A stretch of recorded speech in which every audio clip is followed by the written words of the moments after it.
अस्सलाम वालेकुम बेटा, आज हमने पढ़ना है 7 चैप्टर के अंदर टॉपिक 7.3 इंटरनल एनर्जी के बारे में टॉपिक है। तो बेटा आपने पहले ही जैसे स्टडी कर रखा है, हम पढ़ क्या रहे हैं, असल में इस चैप्टर के अंदर हम सीख क्या रहे हैं।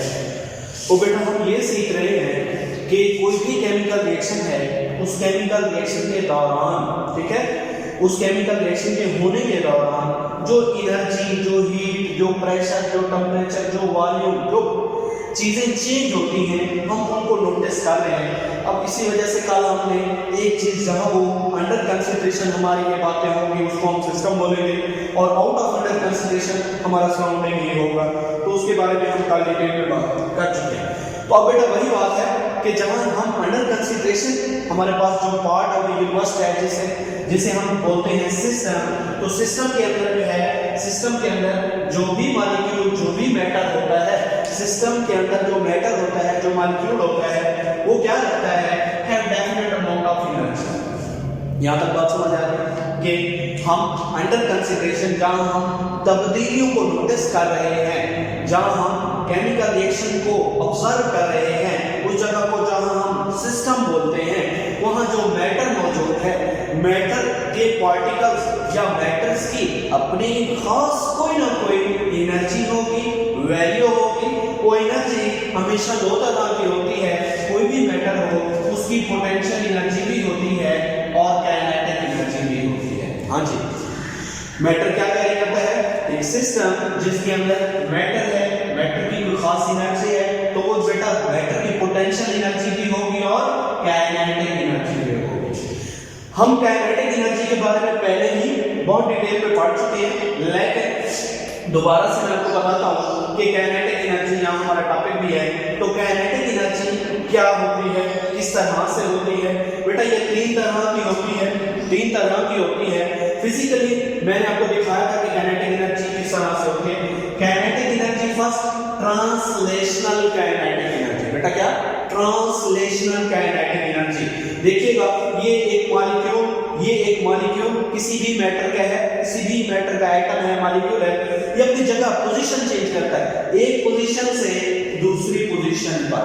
हाँ जी, मॉलिक्यूल अपनी पोजीशन चेंज करते हैं, इसको क्या बोला जाता है, ट्रांसलेशनल काइनेटिक एनर्जी। एक जगह से दूसरी जगह, दूसरी जगह से तीसरी जगह, तीसरी जगह से चौथी जगह, यानी बार-बार अपनी पोजीशन को चेंज करता है। तो ये उसकी एनर्जी जो है, इसको बोला जाता है काइनेटिक एनर्जी, और खास तौर पर इसका नाम ट्रांसलेशनल काइनेटिक एनर्जी, सीखना है, फोकस करना। उसके बाद है रोटेशनल, रोटेट करना। हाँ जी, मॉलिक्यूल्स का सर्कल के अंदर रोटेट करना, दिस इज कॉल्ड, ये एक मॉलिक्यूल है, इस मॉलिक्यूल का ऐसे ऐसे, ये काइनेटिक एनर्जी है, इस काइनेटिक एनर्जी को बोलेंगे रोटेशनल काइनेटिक एनर्जी।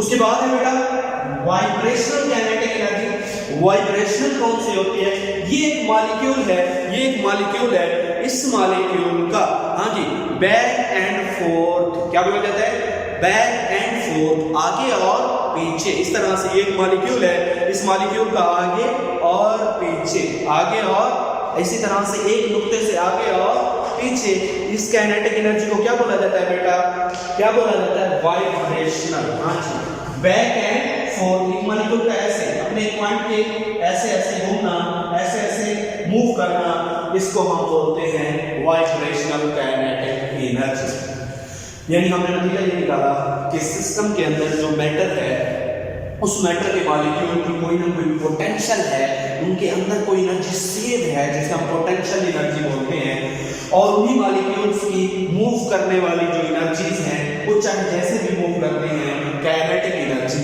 है।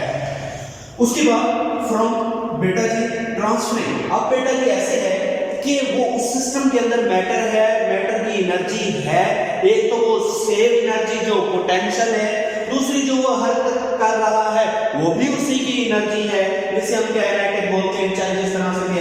तो उसकी दोनों जो एनर्जीज हैं, एक सिस्टम के अंदर एक मैटर है, उसके पास एनर्जी है, अब एनर्जी जो है वहां पर चेंज होती है। आपने पढ़ा कि वो उस जगह को जहां हम अंडर कंसिडरेशन, जहां हम ऑब्जर्व कर रहे हैं चीजों को, उस जगह को हम सिस्टम बोलते हैं। उस सिस्टम की एनर्जी जो है चेंज होती है। जब एक केमिकल रिएक्शन होता है तो उस जगह की एनर्जी चेंज होती है। तो वो एनर्जी बेटा कैसे चेंज हो जाती है? दो तरीके हैं। वहां की एनर्जी का चेंज होने के दो तरीके हैं। एक ट्रांसफरिंग ऑफ एनर्जी, यानी एनर्जी चेंज कैसे होती है, एक जगह से दूसरी जगह कैसे जाती है, to system and from system. Energy system से कहीं जाती है या सिस्टम में आती है। ठीक है, अब हमारे पास एक सिस्टम है, उसमें एनर्जी आती है या उससे एनर्जी जाती है।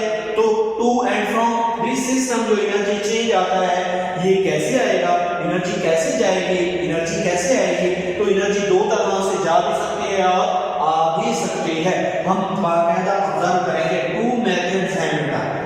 एक तो हीट की शक्ल में एनर्जी ट्रांसफर होती है, ये एक सिस्टम है, इस सिस्टम के पास एनर्जी है। अब वो एनर्जी कैसी है? पोटेंशियल एनर्जी इसके अंदर स्टोर, दूसरा इसके मैटर के अंदर स्टोर, दूसरा इस मॉलिक्यूल की कोई ना कोई मोशन है, ये भी एनर्जी है। ठीक है, एक तो इसके मैटर के अंदर स्टोर एनर्जी जिसे हम पोटेंशियल बोलते हैं, दूसरा क्या, इसकी मोशन की भी एनर्जी जो है वो भी क्या है, एनर्जी है। अब ये एनर्जी चेंज करना चाहता है, जिसे हम ऑब्जर्व कर रहे हैं, यही मॉलिक्यूल एनर्जी चेंज करना चाहता है, यानी एनर्जी लेना चाहता है, एनर्जी इवॉल्व करना चाहता है। तो कैसे करेगा? दो तरीके हैं, एक तो हीट की शक्ल में, दूसरा वर्क करके। हाँ जी, ये एक मॉलिक्यूल जो किसी सिस्टम में है, सिस्टम में क्या, जिसे हम ऑब्जर्व कर रहे हैं। अब इसके पास एनर्जी है, कौन सी एनर्जी है? दो तरह की, एक जो इस मॉलिक्यूल के अंदर स्टोर है पोटेंशियल की फॉर्म में, दूसरा जो ये हरकत कर रहा है, मोशन कर रहा है, ये भी इसी की एनर्जी है। ये चाहता है कि मैं अपनी एनर्जी लूज करूं, एनर्जी इवॉल्व करूं, एनर्जी कम करूं स्टेबल होने के लिए। तो क्या करेगा बेटा, क्या करेगा? एनर्जी इवॉल्व तो होगी, दो तरह से एनर्जी चेंज करेगा अपने सिस्टम की। तो कैसे करेगा? एक तो हीट की शक्ल में, दूसरा वर्क की शक्ल में। हाँ जी, एनर्जी किस तरह से चेंज हो सकती है? हीट और वर्क की शक्ल में। हाँ जी, ये जो हीट है इसके बारे में सुन लें कि ये सिस्टम की प्रॉपर्टी नहीं होती, ये स्टेट फंक्शन के हुए नहीं होते। Change of heat is a state function, heat is not a state function. Heat जो है सिस्टम का स्टेट फंक्शन नहीं होती, चेंज इन हीट जो है स्टेट फंक्शन होती है, ये प्रॉपर्टी ऑफ सिस्टम नहीं होता। उम्मीद करता हूं यहां तक बात समझ आई होगी। अब मैं एक डायग्राम बनाता हूं, उसके ऊपर हम सारी बातें करते हैं। यही बातें जो हैं आपने हेल्प करनी है। अच्छा बेटा, इधर देखें, ये हमारे पास एक सिस्टम है। इस सिस्टम, ये बाउंड्री की इनर साइड को हम सिस्टम बोल रहे हैं, बाउंड्री की आउटर साइड को हम सराउंडिंग बोल रहे हैं। अब ऐसे है, इस सिस्टम के अंदर कोई मैटर मौजूद है, उस मैटर की कोई ना कोई खास एनर्जी है। वो एनर्जी एक तो उस मैटर के मॉलिक्यूल्स के अंदर स्टोर पोटेंशियल, जिसे हम पोटेंशियल एनर्जी बोलते हैं, और दूसरा यहाँ पर मौजूद मैटर के मॉलिक्यूल्स की जो मोशन है, हरकत है, वो भी इसी मैटर की ही एनर्जी है, जिसे हम काइनेटिक एनर्जी बोलते हैं। अब बेटा, इस सिस्टम चाहता है कि मैं सराउंडिंग के लिहाज से, ये सिस्टम और ये सराउंडिंग के लिहाज से अपनी एनर्जी में तब्दीली लाऊं, चेंज करूं। यहाँ कोई केमिकल रिएक्शन हुआ है, यहाँ एनर्जी चेंज हो रही है, यहाँ कोई केमिकल रिएक्शन है। अब वो केमिकल रिएक्शन आपने ऑब्जर्व करना है बहुत अहम तरीके से। बेटा जी, अब सिस्टम को हीट प्रोवाइड की जा रही है जी, इस सिस्टम को हीट को ज़ाहिर किया जाता है क्यू से, इस चीज से क्यू, स्मॉल क्यू, और हीट सिस्टम को दी जा रही है तो positive sign. Heat absorbed by the system, heat absorbed by the system is called Q positive. अब सिस्टम हीट अब्सॉर्ब कर रहा है, सिस्टम हीट अब्सॉर्ब कर रहा है, तो आपको पता है यहां गैस मैटर के मॉलिक्यूल्स की एनर्जी बढ़ जाएगी। हाँ जी, सिस्टम हीट अब्सॉर्ब कर रहा है, यहाँ के मॉलिक्यूल्स की काइनेटिक एनर्जी बढ़ जाएगी, टकराना ज्यादा हो जाएगा। अब नतीजा वॉल्यूम इंक्रीज होगा, वॉल्यूम इंक्रीज होगा, यहाँ काइनेटिक एनर्जी बढ़ने की वजह से वॉल्यूम इंक्रीज हुआ, वॉल्यूम इंक्रीज हुआ तो प्रेशर कम होगा, ये पिस्टन ऊपर मूव करता जाएगा, यानी प्रेशर क्या होता जा रहा है, कम होता जा रहा है। एक बात हो गई। हाँ जी, दोबारा से समझते हैं। हमने हीट सिस्टम को दी, जिसे heat absorb bye the system बोलेंगे। सिस्टम ने हीट अब्सॉर्ब कर ली, Q पॉजिटिव हुआ, जिसकी वजह से मॉलिक्यूल्स की काइनेटिक एनर्जी इंक्रीज हुई, जिसकी वजह से वॉल्यूम इंक्रीज हुआ। वॉल्यूम, यहाँ काइनेटिक एनर्जी बढ़ने की वजह से वॉल्यूम इंक्रीज हुआ, वॉल्यूम इंक्रीज होने के लिए प्रेशर कम हुआ, प्रेशर कम हुआ, पिस्टन ऊपर मूव किया। ये पिस्टन कैसे मूव करेगा, ऊपर की तरफ मूव करेगा, तो यानी कि सिस्टम ने कोई ना कोई वर्क किया है सराउंडिंग के ऊपर। क्या हुआ है, सिस्टम ने, ये बाहर सराउंडिंग था, ये जैसे पिस्टन ऊपर मूव किया, सिस्टम ने सराउंडिंग के ऊपर काम किया है, work done by the system हुआ। हाँ जी, दो बातें हो गई, heat absorbed by the system, Q positive, जिसकी वजह से काइनेटिक एनर्जी बढ़ी, वॉल्यूम बढ़ा, प्रेशर कम हुआ, प्रेशर कम होने पर पिस्टन ऊपर मूव किया, पिस्टन ऊपर मूव किया, यानी सिस्टम ने वर्क किया। हाँ जी, अब इन बातों को आपने ज़हन में रखना है। दूसरी बात पहले इसी को हम कंक्लूड कर लेते हैं कि हमारे पास हीट जो है वो हीट किससे रिप्रेजेंट होती है, Q से। Heat absorbed by the system क्या होती है, Q पॉजिटिव। अब Q पॉजिटिव होता है, हीट अब्सॉर्ब होती है, काइनेटिक एनर्जी बढ़ती है, वॉल्यूम बढ़ता है, प्रेशर कम होता है, पिस्टन ऊपर मूव करता है, work done by the system होता है, सिस्टम सराउंडिंग के ऊपर वर्क कर रहा है। W जो है हमारे पास ये आ जाता है -P into del V। यहाँ -P क्यों आया है, -P इस वजह से आया है क्योंकि प्रेशर क्या हुआ, जैसे सिस्टम यहाँ हीट अब्सॉर्ब करेगा, यहाँ वॉल्यूम बढ़ेगा, प्रेशर कम होगा, इस वजह से -P आ रहा है। तो यहाँ केमिस्ट्री की लैंग्वेज में जो वर्क होता है बेटा, वो F into S, F mean force और S मीन डिस्टेंस। यहाँ प्रेशर, फोर्स को हम क्या बोलते हैं, फोर्स को क्या बोलते हैं, प्रेशर, और डिस्टेंस को क्या बोलते हैं, डेल V। जैसे सिस्टम ने Q अब्सॉर्ब की, यहाँ डेल V हुआ, चेंज इन वॉल्यूम हुआ, यानी कोई ना कोई डिस्टेंस कवर हुआ, और प्रेशर की वैल्यू क्या हो गई यहाँ पर, माइनस, प्रेशर क्या हुआ, कम हुआ, इसी वजह से यहाँ -P into del V हो गया। जब सिस्टम सराउंडिंग के ऊपर वर्क कर रहा है, work done by the system है। इसके बाद सिस्टम से हीट निकाले, हम यहां से हीट निकाली, -Q, heat evolved by the system. हाँ जी, हीट इवॉल्व्ड, सिस्टम से हमने हीट निकाल ली, तो बेटा क्या होगा, हीट यहां से निकाले तो यहाँ काइनेटिक एनर्जी कम हुई और वॉल्यूम भी कम हुआ, वॉल्यूम कम हुआ, प्रेशर बढ़ता चला जा रहा है, प्रेशर क्या होता जा रहा है, बढ़ता चला जा रहा है, प्रेशर इंक्रीज होता जाएगा, पिस्टन नीचे मूव करता जाएगा, यानी प्रेशर बढ़ता जा रहा है। तो बेटा जैसे आप सिस्टम में से हीट निकालेंगे, काइनेटिक एनर्जी कम होगी, वॉल्यूम कम होगा, वॉल्यूम कम होने से पिस्टन नीचे मूव करेगा, यानी प्रेशर बढ़ता जा रहा है, प्रेशर बढ़ता जा रहा है, work done on the system हो रहा है, इसमें सिस्टम के ऊपर वर्क हो रहा है, जिसको हम बोलते हैं, अब प्रेशर बढ़ता जा रहा है तो ये पॉजिटिव होगा, लिखा नहीं जाता, तो ये P into del V होगा।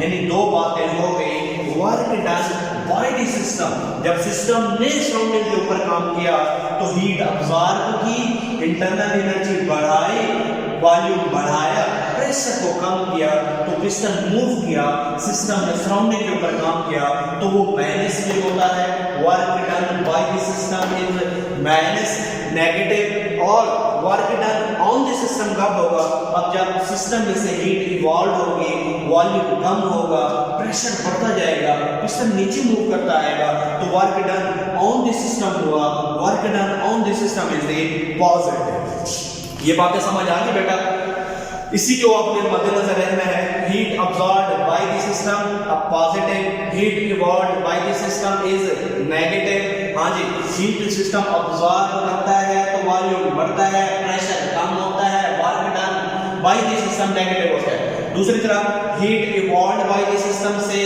हीट खारिज होती है तो -Q, वॉल्यूम कम होता है, पिस्टन नीचे मूव करता है, प्रेशर बढ़ता है तो वर्क पॉजिटिव। इसके बाद है बेटा जी, ये सारी बातें मैंने यहाँ पर लिख दी हैं, आप देख लें कि हमारे पास जैसे हीट अब्सॉर्ब करता है तो प्रेशर डिक्रीज होता है, वॉल्यूम इंक्रीज होता है, और work done by the system क्या होता है, माइनस में होता है, नेगेटिव में होता है। हीट अब्सॉर्ब हुई, वॉल्यूम इंक्रीज हुआ, प्रेशर डिक्रीज हुआ, वर्क डन सिस्टम सराउंडिंग के ऊपर वर्क कर रहा है, माइनस में होता है, क्योंकि प्रेशर ऊपर मूव करते हुए क्या होता है, कम होता है, और नीचे मूव करते हुए प्रेशर बढ़ रहा है। दूसरी तरफ जैसे सिस्टम ने हीट इवॉल्व की तो वॉल्यूम कम हुआ, और पिस्टन ने नीचे मूव किया यानी प्रेशर बढ़ा, तो work done on the system is the positive. इसके बाद है बेटा यहाँ एक डायग्राम बनाई गई है जिसके अंदर ये केमिकल मौजूद है, मेटल मौजूद है, आप समझ लें कि ये कैल्शियम कार्बोनेट और HCl मौजूद है, जिनकी केमिकल रिएक्शन के दौरान यहाँ कैल्शियम क्लोराइड, कार्बन डाइऑक्साइड और वाटर बन रहे हैं। जैसे ये गैसेस यहाँ पर बनेंगे तो यहाँ हमारे पास एक लेवल है जिसके अंदर यहाँ हमारे पास कोई गैस मौजूद है, जिसके अंदर क्या होगा, जैसे ही ये वेपर्स बनेंगे ये इस ट्यूब से पास आउट होते होते यहाँ पर प्रेशर डालेंगे तो यहाँ इसका वॉल्यूम क्या हो जाएगा, V1 से V2 हो जाएगा, V1 से V2। एक्सटर्नल जो इधर से प्रेशर हमने लगा रखा है ये वो है, और ये वॉल्यूम चेंज हुआ है V1 से V2 हो गया, del V is equal to V2 minus V1। तो बेटा ये हमारे पास जो वर्क होता है असल में केमिस्ट्री में हम वर्क जिस वर्क की बात करते हैं वो असल में वॉल्यूम में चेंज और प्रेशर में चेंज होता है। प्रेशर कम हुआ या बढ़ा ये हमारे पास इसका प्रोडक्ट वर्क कहलाता है। केमिस्ट्री में वर्क क्या होता है, केमिस्ट्री में वर्क होता है pressure into del V. Pressure कम हुआ बढ़ा और डेल वी वॉल्यूम में चेंज, हाँ वॉल्यूम में चेंज और प्रेशर कम हुआ या बढ़ा ये हमारे पास इस दोनों का प्रोडक्ट क्या होता है, वर्क होता है इन दी केमिस्ट्री। ओके बेटा, उम्मीद करता हूँ आपको यहाँ तक बात समझ आई होगी। जहाँ से बात ना समझ आए तो अपने लाजमी क्वेश्चन करना है। ओके, अल्लाह हाफिज़।